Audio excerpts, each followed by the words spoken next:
Right, hello, it's Plant Life Forever 69 and I've been away for quite a long time. So today I just wanted to give you an update on how my plants have been doing because I haven't uploaded in about 2 months. I got some new plants. It was my birthday about 2 months ago now. I got some new plants for my birthday, so I'll show you those and I'll talk a lot as usual. This is my setup at the moment. I've got a random spider plant here that I traded with my housemate. Fly traps all there, the flower cuttings of the fly traps that we're propagating there. Some new plants there which I'll go into detail on those in a minute. Ceph is tucked in the corner there. The Nepenthes, which have got some exciting news on that as well. And then up here we've got the big boy Nepenthes, which I'm quite excited about. I thought, what better way to start than having a look at Vlad. He's massive.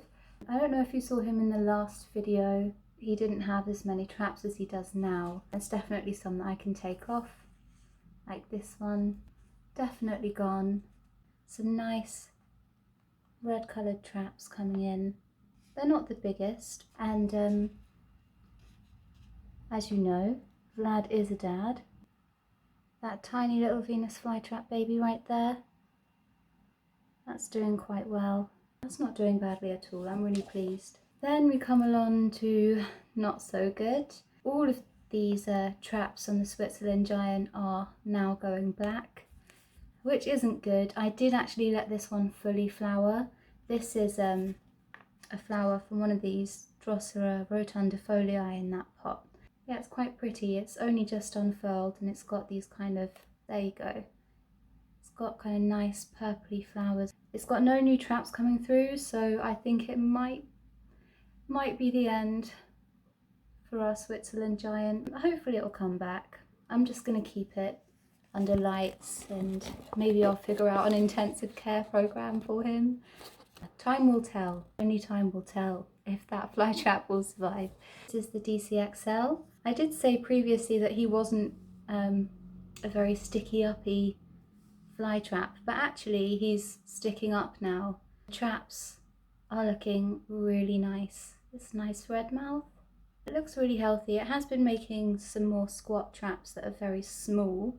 I think that's basically what happens when they flower. They make a bunch of really small traps around that flower. We'll see if they get any bigger, but at the moment they are very small.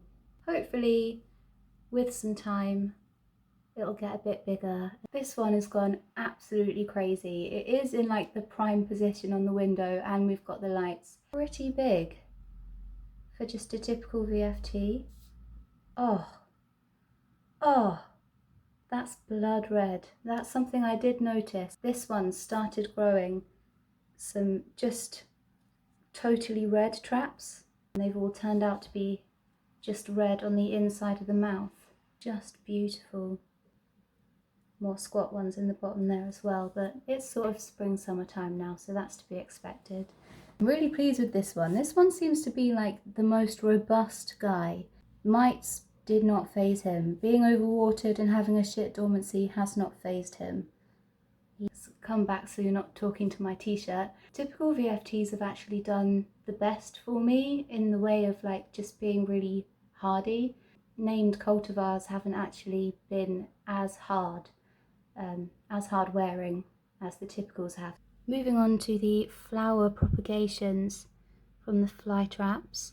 So these ones at the front, these were the typicals. The typical ones have done the best. We haven't got any sprouts yet, but they haven't turned black all the way down like the ones at the back that were from the DCXL. It's unlikely that we'll get anything from those, I think.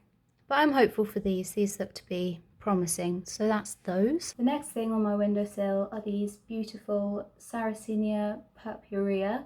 They're gorgeous. I'm getting some really nice tall pictures. Eventually I'll probably have to give these to my parents because I think they do get absolutely massive. I'm not sure on that, somebody can let me know. I know most Saracenia plants do get absolutely massive and they're really more outdoor plants, but I couldn't resist. I mean, look at them. It's like the best bouquet you could ever receive. They start off more of this kind of green without any veins.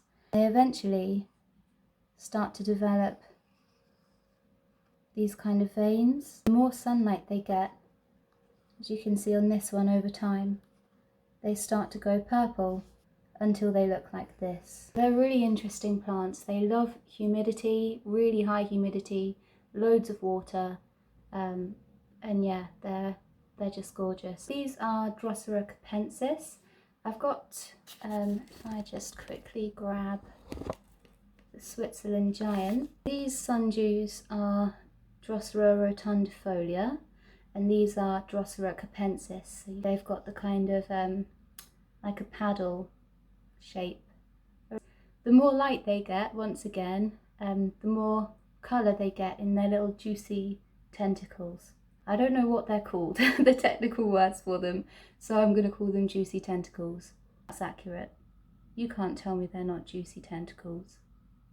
There's no particular reason why I got these. I like sundews. And lots of sundews are actually native to the UK. If you thought that the UK doesn't have cool plants, you would be wrong, because we've got sundews growing in the wilds. In here, you've got this basil shoot.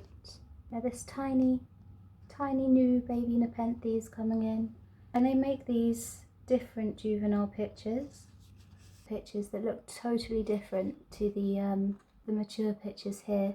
It's growing quite quickly actually, but it would take quite a long time to get to the state that this plant's in. It can take like years for it to become a plant like this. Which brings me on to the big boy. This is definitely Nepenthe alata, and it's got some really nice big pictures, but when I first got it, it had some enormous pictures on it, and I'll have to put in a picture to show you just how big it was, because it was like bigger than my hand. But these are the ones that I've grown on it. Over the past few months it's acclimatized.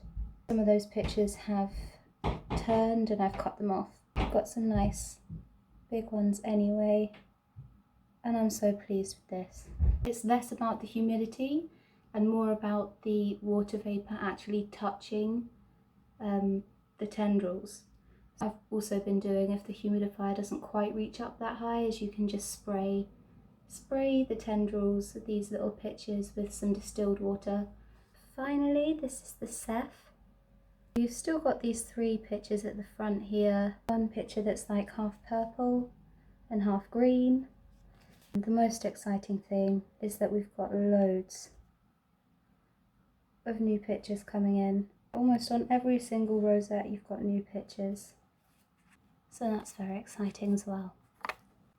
Well, that's it for the video, I guess, but I hope you enjoyed it and I hope you have a lovely day. Okay, thanks. Goodbye.